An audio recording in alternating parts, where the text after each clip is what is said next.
Apakah bergosip bisa membatalkan puasa? Tidak membatalkan puasa, tapi membatalkan pahala puasa. Beda ya, membatalkan puasa dan membatalkan ibadah puasa. Membatalkan pahala puasa.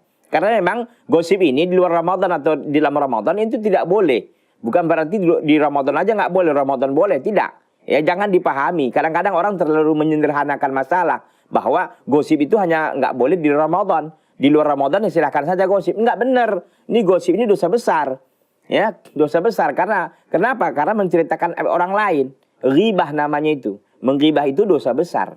Jadi jangan sampai kita jangan sampai kita termakan termakan isu gitu, termakan pernyataan orang, oh di luar Ramadan boleh gosip, di Ramadan nggak boleh. Nggak boleh di luar Ramadan maupun dalam Ramadan. Gosip itu, menggibah itu tidak boleh dan itu dosa besar.